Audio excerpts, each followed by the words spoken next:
All right, so this is the notes for the last lesson in Chapter 5, which, as I mentioned earlier in the unit, every chapter in this unit returns to the idea of solving equations, trigonometric equations. And so we're going to come back to that, building upon what we did at the end of Chapter 4, as well as applying some of the new things we've learned.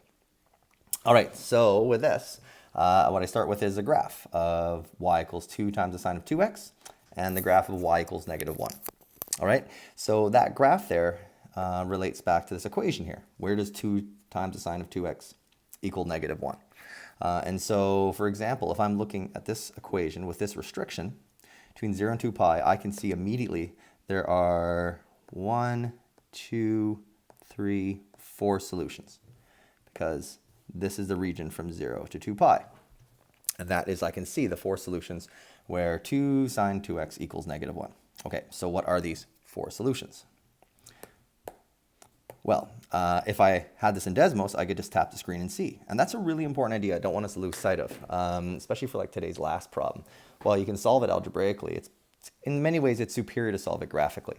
And while you're not using Desmos or your phone on any test or assessment in this course, there's ways I can assess that you understand the idea of solving by graphing. It's really, really important. But first I want to solve this one algebraically. And so to solve this, let me leave the restriction for now. Let's isolate first the trigonometric ratio. So divide both sides by 2. And so what I have here now is not sine x, it's sine of 2x equals negative 1/2. Now keep in mind, you may have been tempted to divide the 2 in front of the x as well, but keep in mind that's inside the sine function.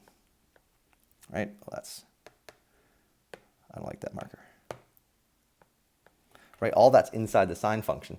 And, it's kind of like if you have the square root of 2x, and all this is times 2.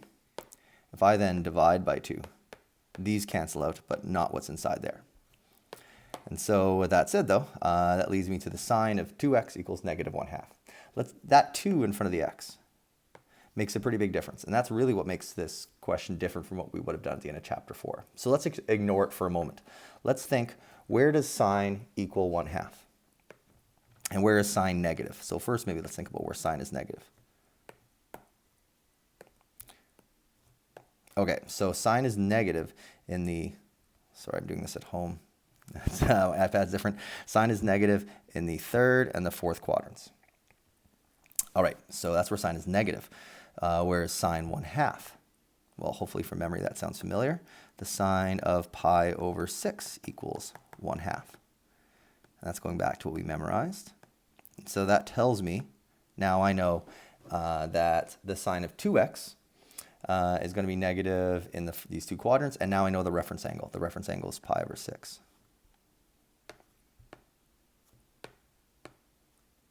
Again, getting used to doing this at home. Pi over 6, pi over 6.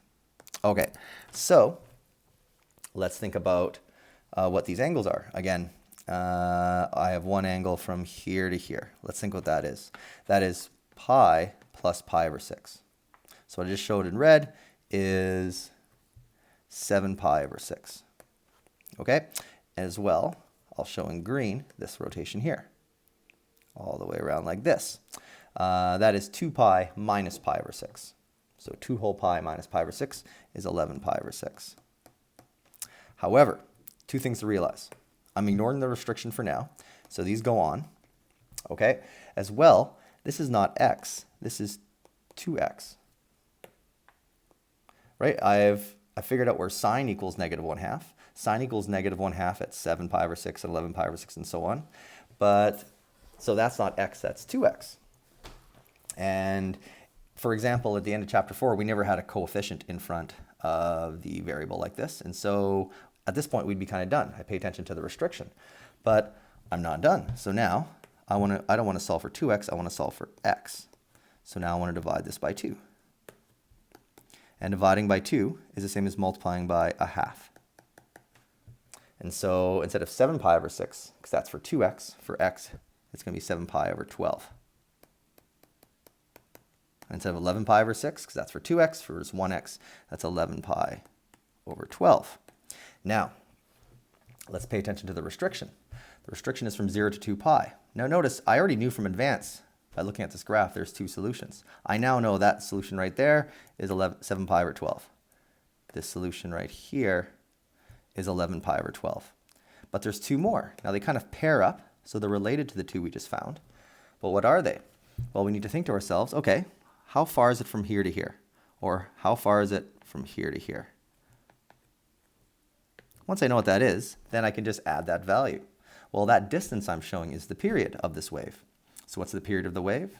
Not 2 pi, just pi. And why is the period just pi? Because again, if we look back to the original equation, or we look at the 2 in front of the, or sorry, wrong 2. Look at the 2 right there, it's all the same thing. That represents a horizontal compression by a scale factor of a half. So the period of this wave must be 2 pi divided by 2, or just pi. And that goes back to some of the key ideas early on in this chapter. So I know the period must be pi from, well, I could look at the graph, but don't expect to always have a graph. So I can just tell that 2 is going to compress my wave horizontally in half. So instead of the period being 2 pi, it's pi. And so now I can quite quickly find the next two solutions by just taking these two solutions here and adding pi to each. So if I add pi, keep in mind, that's the same as adding 12 twelfths. And since I'm working with fractions, I want a common denominator. So while I am adding pi in my head for my arithmetic, I'm going to add 12 pi over 12. Because 12 over 12 is the same as 1 whole. And so the third solution is 7 pi over 12 plus 12 pi over 12, which is 19 pi over 12. And the last of my four solutions is 23 pi over 12. Now, if my restriction was different, I would have to adjust this. Maybe I'd have more solutions or less. But again, I hope what we can see right now is how that initial setup where I had the graph of 2 sine of 2x and where y equals -1, I could see there was four solutions. I can literally see how they kind of pair up with one another. And now, with a bit of algebraic work, I can now know what they all are. That's actually a lot harder than what we did before, but clearly it builds upon remembering our special angles, our cast rule, all the things we did at the end of chapter 4. All right, so what if instead of the sine of 2 times the sine of 2x, I have 2 times the sine of 3x? And my restriction is now a little bit different. So let's take advantage of the graph being here. 0 to 3 pi over 2 is from here to, where are we? Here. Okay, this right here is 3 pi over 2. So I can see I'm going to have 1, 2, 3, 4 solutions again. All right, that's it. Don't expect to always have a graph, but if I have one, I might as well use it. As well, I can see my solutions kind of pair up. I got a pair of solutions here and a corresponding pair of solutions here. Why don't I right now figure out the period of this wave? Like, how far is it from here to here? Well, that requires looking at the 3 right here or the 3 right there. So the period of this function, it's a sine function that's been transformed. So the period is going to be 2 pi divided by the b value, 3. Well, oh, there it is, 2 pi over 3. So that's my period. The period of this is 2 pi over 3. So I now know once I find a pair of solutions, I can just add 2 pi over 3 as many times as I see as necessary. So there's my period. All right, so with that said, I don't have to do that right away, but if I do it right away, I probably won't forget how to find my other solution. So let's look at my equation. Let's solve for sine of 3x. So divide both sides by 2. So I have the sine of 3x equals -1/2. Essentially, I did all this work already in the last question, but I'll do it quickly. I'm trying to find where sine is negative. Sine is negative in these two quadrants. What's the reference angle? Well, we already know the reference angle from before is pi over 6. But again, this is telling me all my solutions for 3x, not x. And so I can now, like before, say that 3x equals 7 pi over 6, and 11 pi over 6, and so on. I did that quickly because it's literally the exact same work I did in the last question. Now, though, I have a 3 in the front, so I want to divide everything by 3. Right? These are my solutions for 3x, or I want to multiply everything by 1/3. Dividing by 3 is the same as multiplying by 1/3. So I now know my first positive solution is 7 pi over 18. And my next positive solution is 11 pi over 18. And so I now know those correspond to what I've highlighted up here. So that first positive solution I highlighted up there in yellow is 7 pi over 18. The second positive solution is 11 pi over 18. And so how do I find the next two? I know there's two more. So I've already said I want to add the period. And the period was 2 pi over 3. However, in terms of actual my calculations, I want to have a common denominator. So adding 2 pi over 3, if I have a common denominator of 18, I got to multiply the numerator and the denominator by 6. So that's the same as adding 12 pi over 18. And so that's going to add to each of these to find my next two solutions. And so 7 pi over 18 plus 12 pi over 18 is 19 pi over 18. And 11 pi over 18 plus 12 pi over 18 is 23 pi over 18.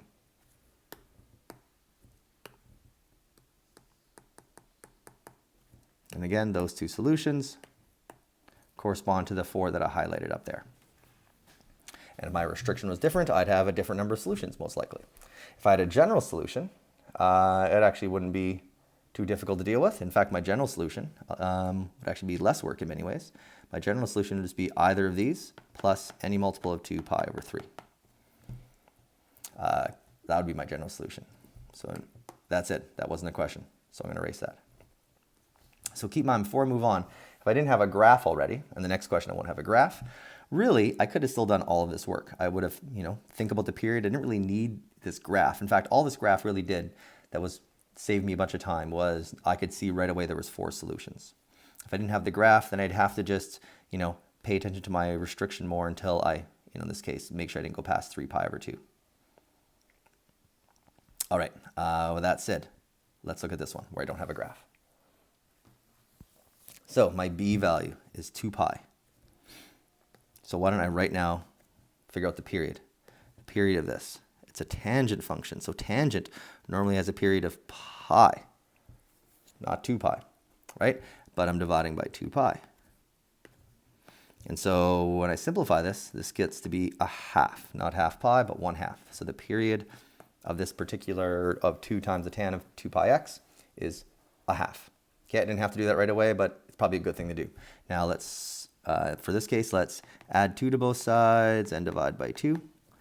So if I isolate the tangent function, I have the tangent of 2 pi x equals 1. And I'm going to keep highlighting that 2 pi. And again, I don't need these brackets, but it kind of helps make it really clear what's inside the tangent function. Again, I'm going to ignore that 2 pi for a moment. Just think, where does tangent equal 1? Well, that should sound familiar. Tangent is positive in the first and the fourth quadrants, and tangent equals 1 at exactly 45 degrees, or pi over 4. And so if I think about my first 2 positive solutions, again, just ignoring the 2 pi in front of the x for a bit, I have one solution here, and I have one solution here. So those 2 solutions I just referenced are pi over 4 and 5 pi over 4. Okay, but keep in mind, that's not x, that's 2 pi times x. And keep in mind, these also go on. I haven't even paid attention to the restriction yet. I'll get to the restriction when I get to the next step. So now let's divide everything by 2 pi. But again, dividing by 2 pi, same as multiplying by 1 over 2 pi. And so notice my x, if I look at these pi's cancel out. All I have is 1 over 2 times 1 over 4, which is 1 over 8. It's a nice number. My pi's cancel out. I get 5 over 8.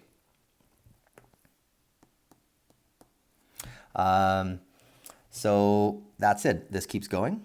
So let's see what's next, okay? Because this keeps going. And now I want to pay attention to my period. So my period goes up to 3 over 2, right? So 3 over 2 is 1.5. So let's just add a pi to each of these.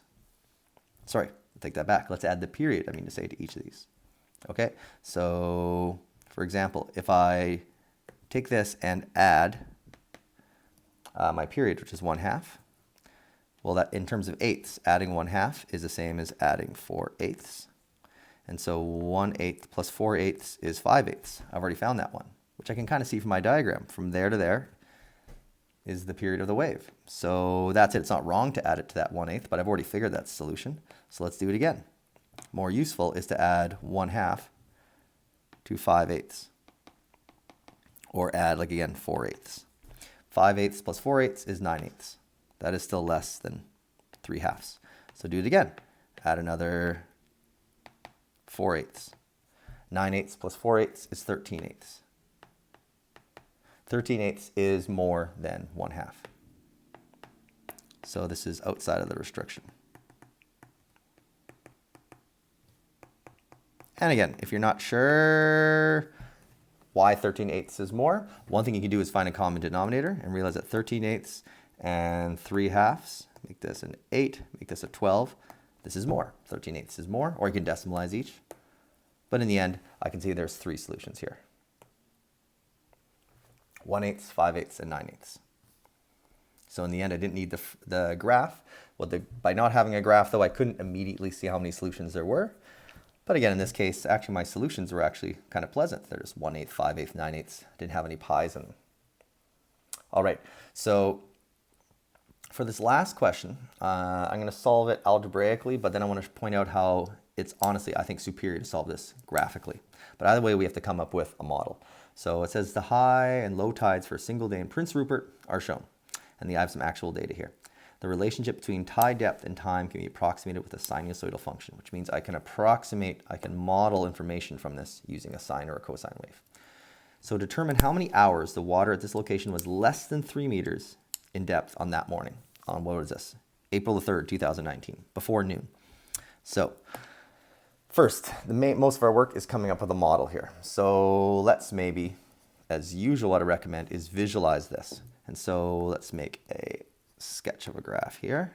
So I have time on my x-axis and depth, or I'll use height actually, because that's what they have in the table, right? So I have time and height, and I'm going to use meters.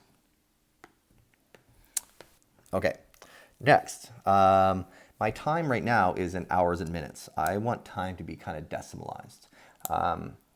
But for now, I'm also just going to kind of estimate a bit.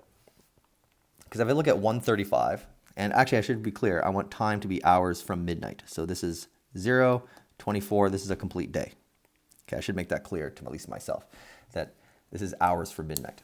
And so 1:35 in the morning is approximately 1.5 hours over. So I'll just kind of estimate that right here, 1.5.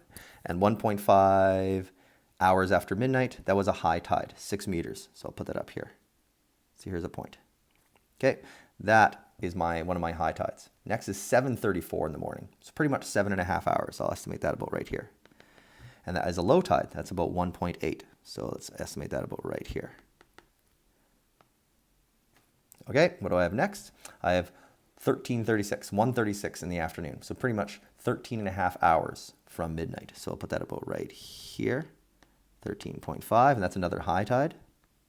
Back up at 6. And the last bit of information is almost 8 o'clock at night. So, 19, almost 18 hours, sorry, almost 20 hours after midnight. So let's say about right here. I'll say roughly 20. And that's another low tide. In fact, that's even lower than before. So since I say this can be modeled with a sinusoidal function, I can sketch it something like this. Now, you will notice the 2 low tides are not the same, and that's just how tides work. Tides are influenced by the gravitational pull of the moon and the sun, and so your high tides and low tides, there's usually 2 a day, but they're not always the same. However, the question is asking how many hours was the water less than 3 meters that morning? So really all I care about, if this is noon right here, all I care about is before noon. So all this stuff over here, I don't even care about that anymore.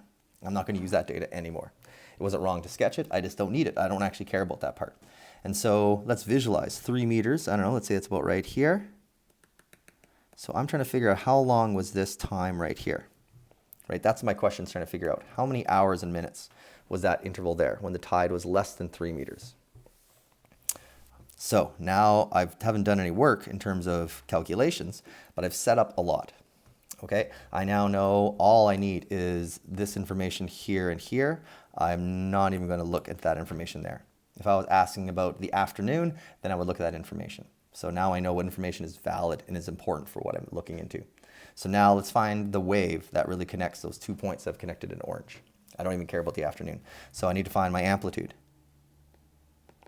And amplitude can be found by max minus min divided by 2. So in this case, 6 minus 1.8 divided by 2. Again, I don't care about that 1.4 low tide later on in the day. And so that's 2.1. There's my amplitude, or my A value. Let's find my center line. That's going to be max plus min divided by 2. That comes to 3.9. So that's my center line. Okay, let's find the period. So the period is always 2 pi divided by the B value. Oh, sorry. We're trying to find the B value, so other way around. The B value is always 2 pi divided by the period. So what's the period? Well, don't assume anything. Don't assume a tide is 12 hours long. I mean, unless you're an expert at, all things nautical. I don't expect you to know that. So let's, again, and the time length is also changes. Again, the tides are actually pretty complex, caused by, like I said, the interplay between the gravity of the moon and the sun. And I don't expect you to know any of that. All you got to know is look at my graph. And from here to here is half my period. So how far is that? What is my period? Well, that's 1.5 to 7.5, and I am rounding a bit, but again, I'm the only rounding is like the actual times are like 135. I just round to 130, a difference of 5 minutes. Like that's pretty inconsequential, and I get much nicer numbers here. So 1.5 to 7.5, that's 6 hours. So 6 hours is the time from the high tide to low tide. Well, that's half the period though. So if I imagine the rest of this wave going on, then that's be another 6 hours. So in this case, my period is 12 hours. Just please don't assume that period is always 12 hours. It's not. Tides are actually pretty complex. But in this case, the period of my wave is 12 hours. And so my B value, I can be reduced to pi over 6. But again, I have to look at the data I have. Okay, so with that said, do I want to use sine or cosine? Hopefully you feel pretty good realizing I want to use cosine, because cosine requires me to find a max or a minimum. That's what I told you, high tide and low tide. If I want to use sine, I have to now find where it crosses the center line and why do that.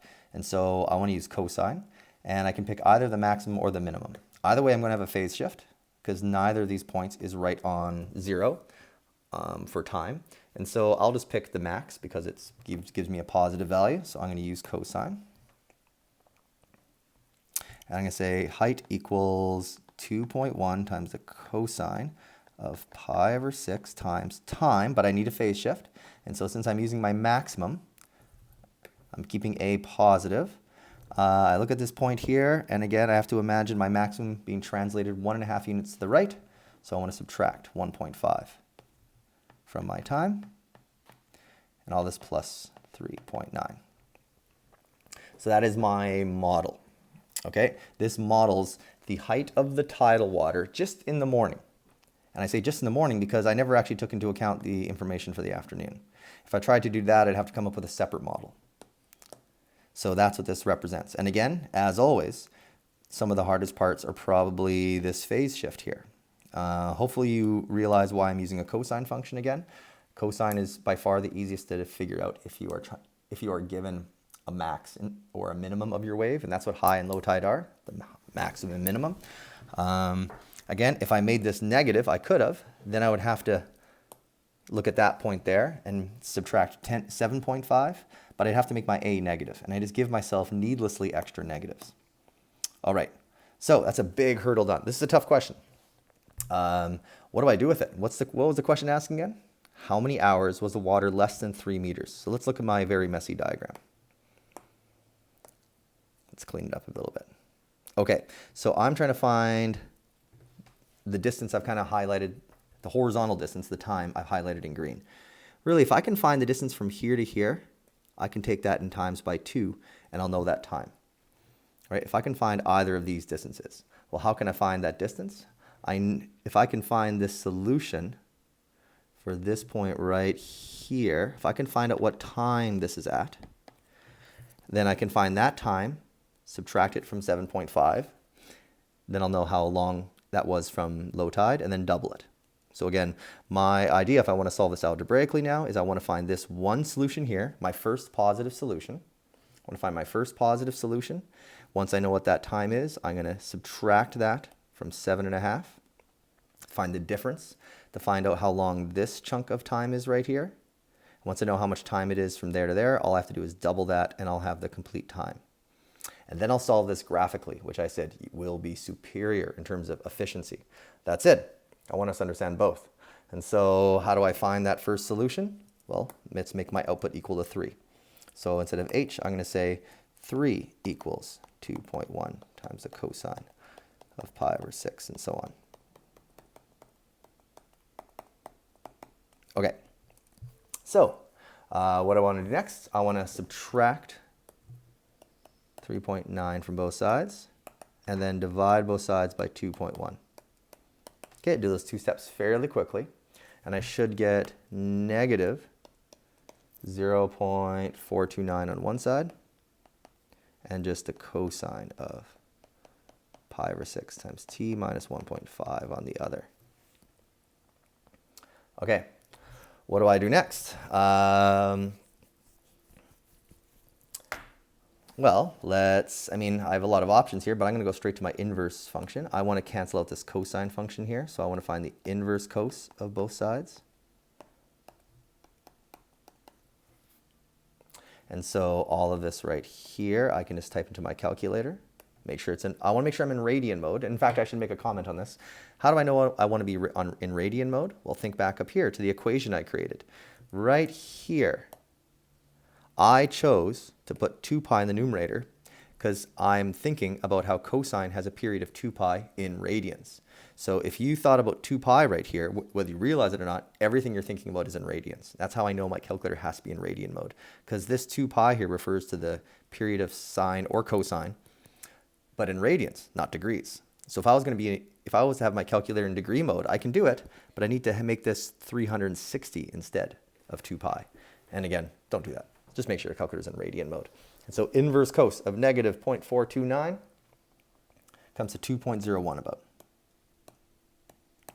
And all of that is just equals pi over 6 times t minus 1.5. Okay, so next, let's divide both sides by pi over 6, or multiply both sides by 6 over pi. Same thing. And again, use a calculator. I get 3.84 equals t minus 1.5. Well, the hard part is definitely done. Add 1.5 to both sides. And I get 5.34 equals t. And what is t? T was the first time the tide was 3 meters deep.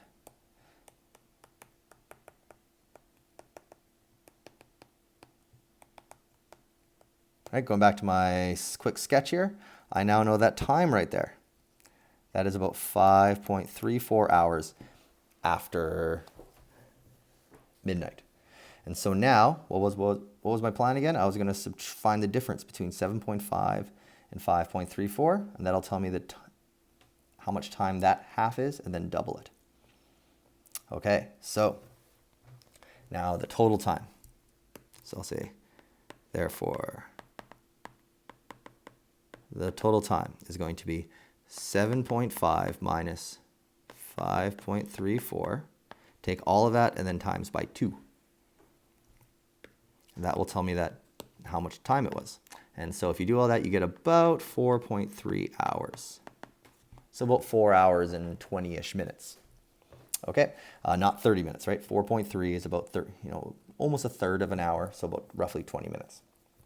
Okay, so that was tough, and I want to remind us of a few things, and I want to show you how it's not easy, but it's way easier if I use if I solve this graphically.